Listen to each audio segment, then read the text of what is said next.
not so sunny day, as you can see, compared to like 2-3 days ago. So it's Canto 2, it's Canto 3, Chapter 2, Text 30, chapters Remembrance of Lord Krishna. We're going to finish this chapter today because there's only about 3 or 4, maybe 4 or 5 verses left, right? So brace yourselves.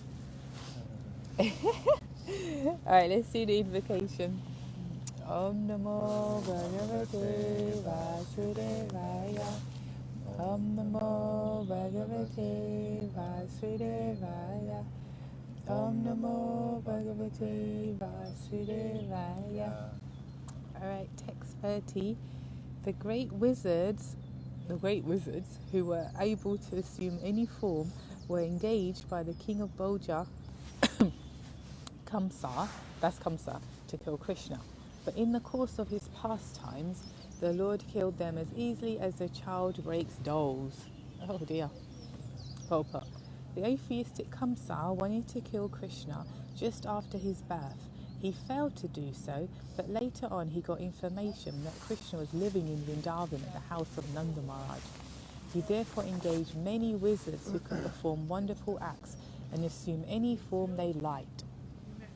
All of them appeared before the child Krishna in various forms like Aga, Baka, Putana, Sakata, Trinavrata, Denuka, and Godaba. And they tried to kill the Lord at every opportunity. But one after another, all of them were killed by the Lord, as if he were only playing with dolls. Children play with toy lions, elephants, boars, and many similar dolls, which are broken by the children in the course of their playing with them. Before the Almighty Lord, any powerful living being is just like a toy lion in the hands of a playing child. No one can excel God in any capacity, and therefore no one can be equal to or greater than him, nor can anyone attain the stage of equality with God by any kind of endeavour. Jnana, Yoga and Bhakti are 3 recognized processes of spiritual realization. The perfection of such processes can lead one to the desired goal of life in spiritual value, but that does not mean that one can attain a perfection equal to the Lord's by such endeavours. The Lord is the Lord at every stage. When he was playing just like a child on the lap of his mother Yashoda Mai, or just like a cowherd boy with his transcendental friends, he continued to remain God without the slightest diminution of his 6 opulences. Thus he is always unrivaled.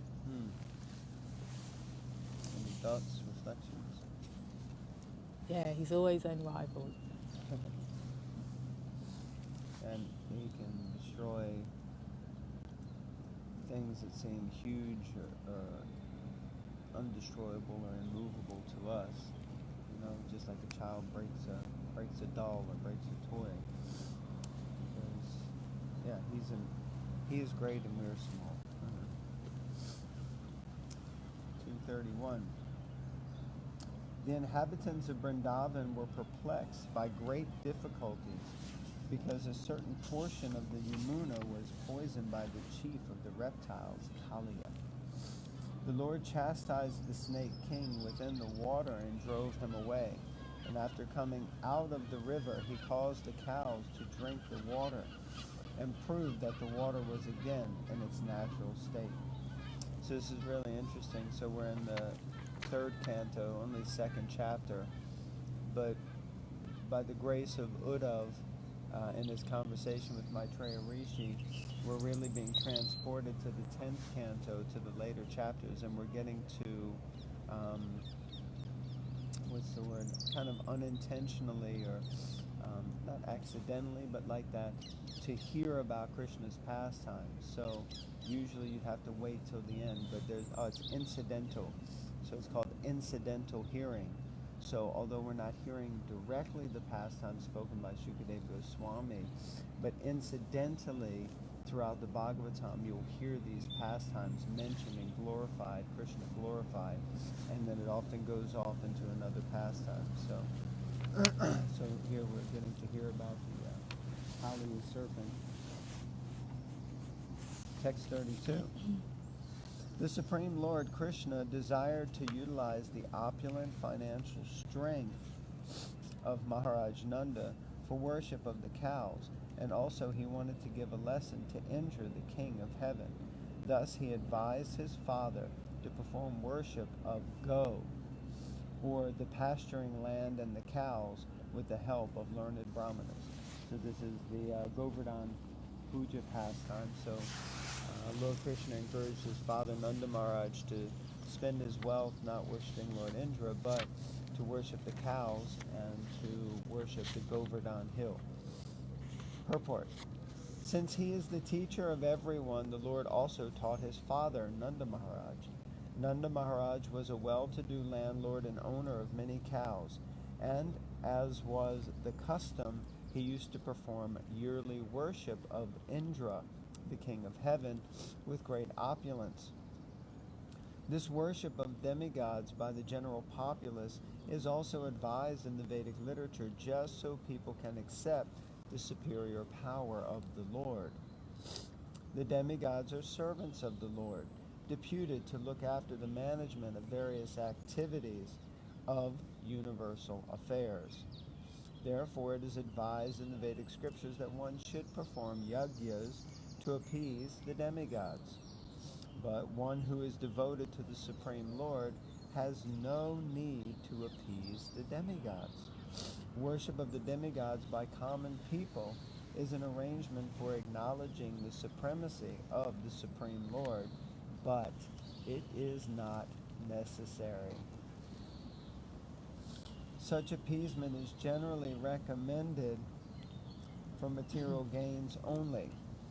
As we have already discussed in the second canto of this literature, one who admits the supremacy of the Supreme Personality of Godhead does not need to worship the secondary demigods.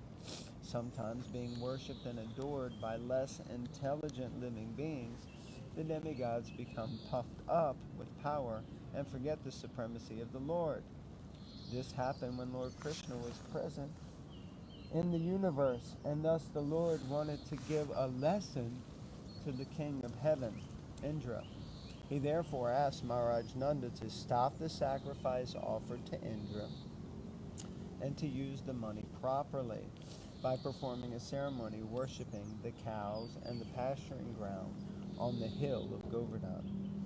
By this act, Lord Krishna taught human society, as he has instructed in the Bhagavad Gita also, that one should worship the Supreme Lord by all acts and by all their results.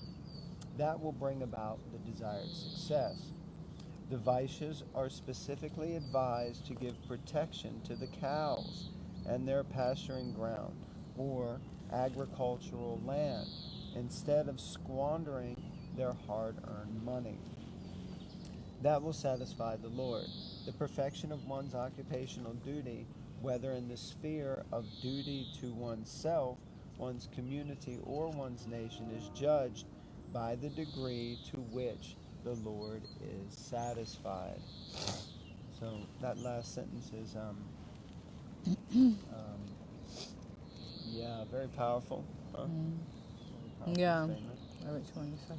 And also, interesting point mentioned here that,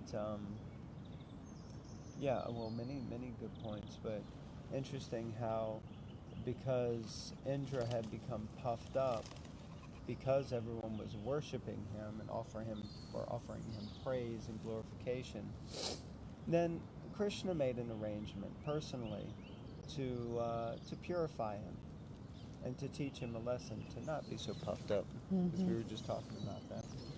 But that's not it's not necessarily our duty. Nanda Maharaj didn't act in that consciousness. He wanted to continue, but because Krishna was suggesting something else and making logical sense, then they agreed to do it because they loved Krishna.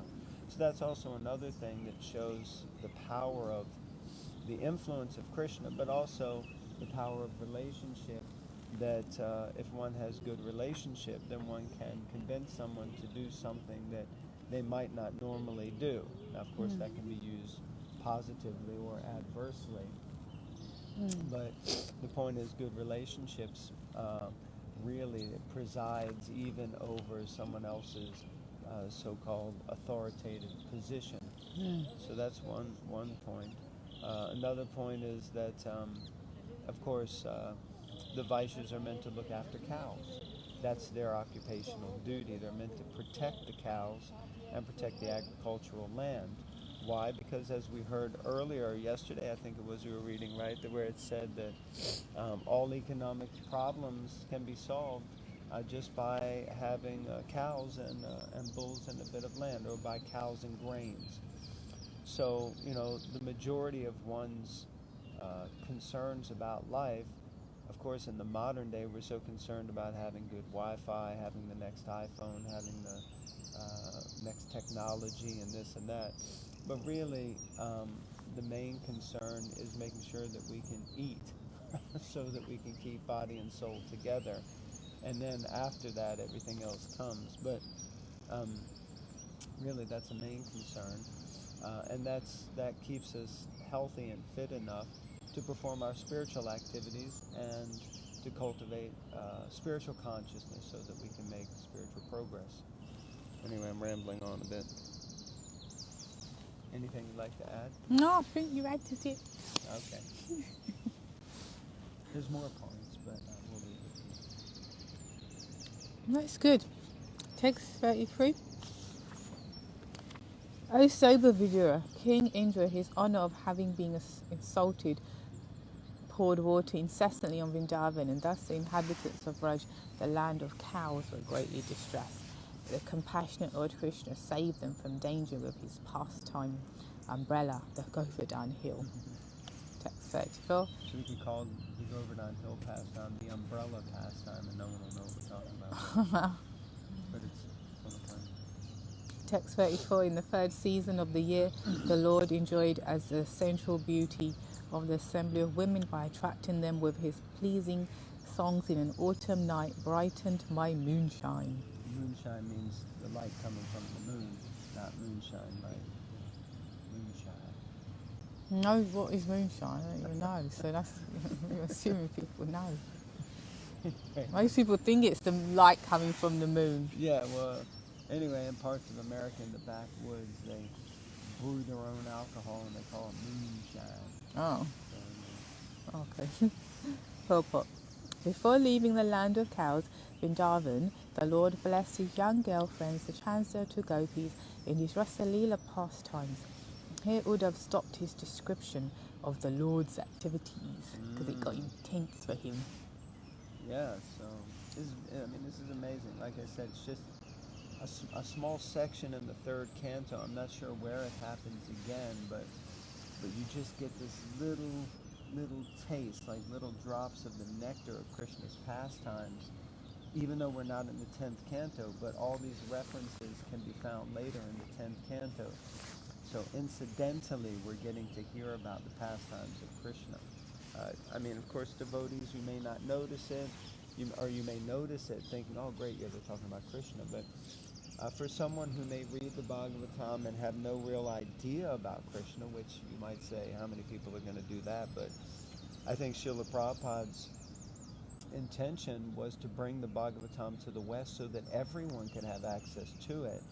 And, of course, then people would be hearing incidentally about Krishna. And that's why Srila Prabhupada explains that if we read the Bhagavatam from the beginning, first canto up to the 9th canto, and then we start the 10th canto, we will be sufficiently God-realized to enter into Krishna's pastimes in the right consciousness and mentality. So, that incidental hearing is very important for purifying our consciousness, as well as all the other points that are being made between the verses and the purports. So now we're moving into the third chapter of the third canto. We'll carry on. And we read for about, coming up to not even 15 minutes yet. Okay. So just read for another 5 or 10 minutes. Start the chapter anyway. Okay, so chapter 3, the Lord's pastimes out of Brindavan. So chapter or text 1. Sri Uddhav said, Thereafter, Lord Krishna went to Mathura city with Sri Baladev, and to please their parents, they dragged Kamsa, the leader of public enemies, down from his throne and killed him, pulling him along the ground with great strength. King Kamsa's death is only briefly described here because such pastimes are vividly and elaborately described in the 10th canto. The Lord proves to be a worthy son of his parents even at the age of 16 years. So this here, it says that Krishna was 16 when he went to Mathura city and killed Kamsa. Both brothers, Lord Krishna and Lord Baladev, went to Mathura from Brindavan and killed their maternal uncle, who had given so much trouble to their parents, Vasudeva and Devaki. Kamsa was a great giant, and Vasudeva and Devaki never thought that Krishna and Baladev, would be able to kill such a great and strong enemy. When the two brothers attacked Kamsa on the throne, their parents feared that now Kamsa would finally get the opportunity to kill their sons, whom they had hidden for so long in the house of Nanda Maharaj. The parents of the Lord, due to parental affection, felt extreme danger, and they almost fainted. Just to convince them that they had actually killed Kamsa, Krishna and Baladev pulled Kamsa's dead body along the ground to encourage them. Reminds me of, like, when I was young, we used to have this cat, and I remember it used to bring like dead moles or dead mice and leave it at the front kind of door, really, because the cat lived outside. I remember saying to my mom, why is the cat doing that? Why doesn't he just eat it? And she said, because he's bringing the mice and the mole as a trophy to show you that he's kind of trying to do something good or do something nice, that he's taking care of business. So in this way we can see that Krishna and Balaram, they dragged Kamsa right in front, and just to show to their parents that, you know, the source of all your fears and anxiety is now gone, and we've annihilated it. We're taking care of you. What?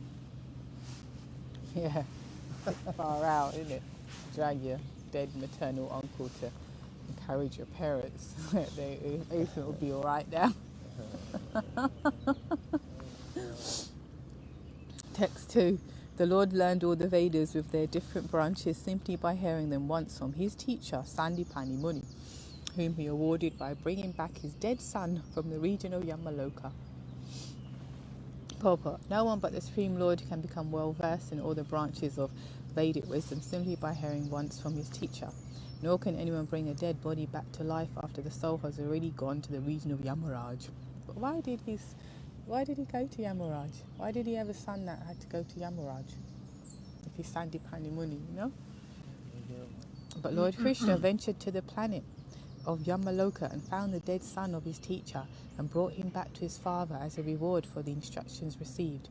The Lord is constitutionally well versed in all the Vedas, and yet to teach by example that everyone must go to learn the Vedas from an authorized teacher and must satisfy the teacher by service and reward, he himself adopted this system. The Lord offered his services to his teacher Sandipani Muni, and the Muni, knowing the power of the Lord, asked something which was impossible to be done by anyone else.